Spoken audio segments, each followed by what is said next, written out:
There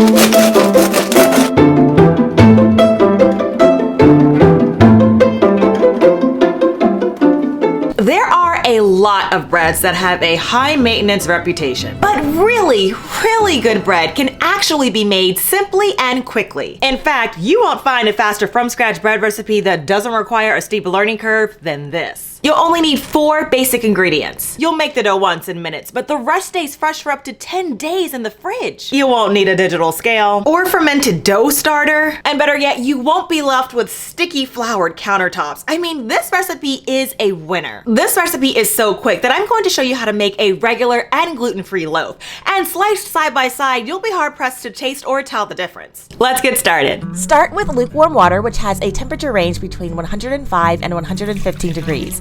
I use an electric kettle, but you can also dab a bit of the water on your inner wrist, and if it feels warmer than your body temperature but not hot, that should be just about right. Use a large bowl to combine the water and 2 tablespoons of dry active yeast. Do not use instant yeast. Mix to incorporate.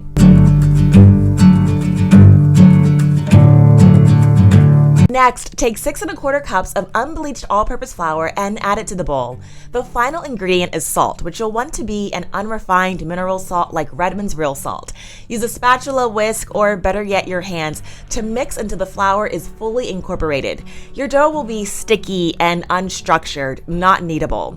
This is a very forgiving dough, so here's where you can adjust with more water or flour to give you that consistency. Your 5-minute dough is now ready and just needs to rise. Use a silicone baking sheet, towel, plate, cling wrap, or a combination like I am to cover the bowl and leave on the counter for 2 to 3 hours until it doubles in volume and the top looks bubbly. Whatever you do, don't store homemade bread in plastic. You'll want to keep your loaves in breathable, dark fabric that keeps the bread from drying out. These reusable bread bags are a great option because they come in a 2-pack that'll accommodate nearly all bread shapes and sizes and store multiple loaves.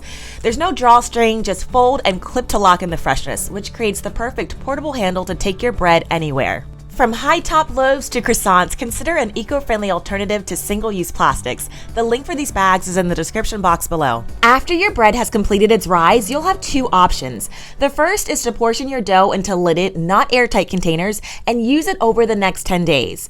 I use jars that have the seals removed and I don't clasp the lock, but you can use a lidded plastic container. You could also freeze the dough for up to 4 weeks in 1-pound portions and thaw it in the fridge overnight before use. When you want fresh bread, remove it from the fridge, set it on the counter, and cover with a towel for 40 minutes. Option 2 is to use your bread right away. Take a regular bowl or banneton, sprinkle it thoroughly with cornmeal or rice flour to prevent the dough from sticking, and then pull off a large grapefruit-sized piece of dough. Use wet hands to quickly pull, stretch, and tuck the dough under itself to form a ball. Place the dough in the banneton smooth side down. Cover with a towel and let it rise for 40 minutes at room temperature.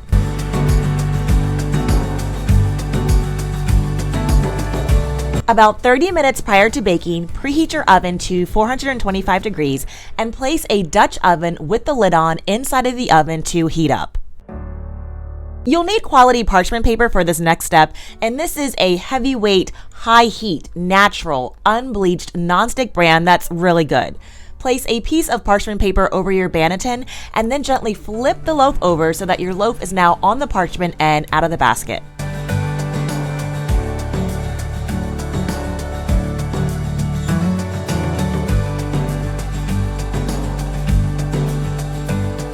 Remove the lid from the hot Dutch oven and gently lower the parchment paper inside of the pan. Use a pot holder to place the lid back on top. Set your timer to bake for 30 minutes. I like using this magnetic timer that continuously beeps for 3 minutes and is louder than my oven timer. When time's up, remove the Dutch oven from the oven and place the parchment paper and loaf onto a cooling rack to rest for about 20 minutes.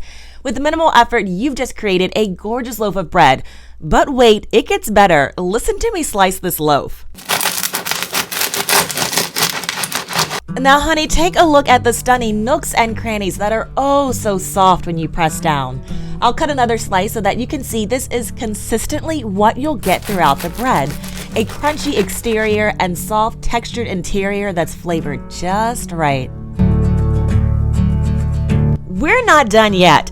Fresh warm bread calls for butter, and if you like smooth spreadable butter, you need this butter dish alternative that keeps butter soft and fresh for up to a month without refrigeration.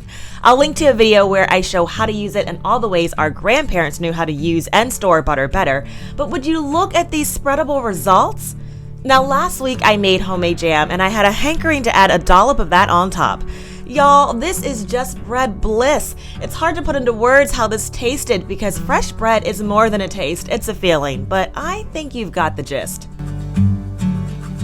This morning, I enjoyed a slice of this bread topped with thick center-cut bacon and over-easy egg, and y'all, this was so good that on that last bite, I nearly nibbled my fingers off. Okay, I'll stop, but this bread is perfect for dipping into creamy soups or paired with a salad. The bread to your favorite sandwich, and truly, whatever your heart desires. If this is our first time meeting, hi, I'm Cassandra from the blog BecomingAFarmGirl.com. I'm here to help you start canning, cooking from scratch, and living a farm fresh life without land or livestock in a small space and in your spare time. If you're a returning friend, this recipe is already in your inbox. If you're new here, click the link to get my recipes delivered straight to your email, or you can click the link in the description box below. We're gonna move into the gluten-free recipe, but first I wanted to share a few of my recipe tips. The urge to immediately slice into your oven fresh bread will be hard to resist, but honey, you must, because waiting improves the texture. That's right, as you're being tortured by the aromas of fresh bread, the proteins in the loaf are continuing to cook, and that's what allows your bread to reach peak flavor and texture. So yeah, wait like 20 minutes. Plus, hot bread cuts poorly. The slices will just collapse and the bread dries out quickly. But after it's cooled, use a sharp serrated knife to cut through the crispy crust and the soft crumb. I'm gonna read off my notes for this next one. So professional bread bakers specify using rice flour because it's easy to work with and it doesn't have a strong flavor. But plenty of home cooks substitute with cornmeal because it's probably somewhere already sitting in your cupboard. Apparently the concern is that the coarse grind of the cornmeal can get incorporated into the dough and alter its character, but I don't buy it. This cornmeal is the stuff that's dusted on homemade and store-bought English muffins, and that does not interfere with your tasting experience one bit. But if you want to be precise, avoid strongly flavored flours like cornstarch, arrowroot, tapioca, teff, sorghum, and garbanzo. So you know the bread bags I showed you? Let me clarify a few things. I love that this is a plastic-free option to store my bread and that the lining is designed to be freezer safe. Plastic as a storing option where your bread is just out on the counter for 2 to 3 days will just sweat out your bread. But honey, remember, we are making preservative-free bread, so the shelf life is much shorter than even the breads that you'll find in the bakery at the store. Yeah, a lot of those breads contain chemical preservatives to prevent mold and increase shelf life. Without preservatives, bread only keeps for 2 to 4 days, factoring in the temperature of your kitchen. Now, I have a smaller kitchen, so I don't want to give up countertop real estate space for a bread box. So I love just being able to roll up these bags and hook them off of my kitchen counter. You need regular, dry, active yeast for this recipe. Do not use instant yeast. Yes, active dry yeast does take longer for your bread to rise, but that rise time results in more depth of flavor in your bread. Instant yeast is quick, but the flavor payoff isn't as sophisticated. Now, generally, commercial yeast has a shelf life of 2 years, and it does best when it's kept out of heat and moisture. So after your yeast has been opened, store it in an airtight container and keep it in the fridge or the freezer. I have a few more tips and tricks on the blog, so check that out when you can. Right now, let's get to the gluten-free recipe. All you need is a gluten-free flour of your choice for this recipe. You'll basically follow the same steps that I just shared, but as I walk you through these directions, I'll highlight several differences. You'll start by whisking the flours, yeast, salt, and sugar, which is optional and does not make this bread sweet. Next, you'll add the water and mix by hand or with the utensil. Don't forget to scrape down the sides of your bowl so that you can get every bit of dough goodness. Cover with a cloth and allow to rest at room temperature until the dough rises, about 2 hours. This dough can be used immediately after the initial rise, although it's easier to handle when cold. Refrigerate it in a lidded but not airtight container and use over the next 10 days or freeze for up to 4 weeks. This dough is a bit more loose, but nothing that'll give you any problems because these are no-knead recipes. If you haven't tried gluten-free bread, give this one a try because the markup you pay in stores or at restaurants is considerable.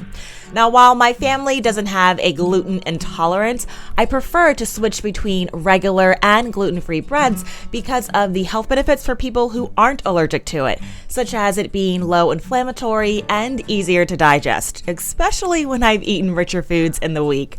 Plus, several of my friends are gluten-free, and I love knowing how to make a few homemade staples that they can enjoy when we eat together.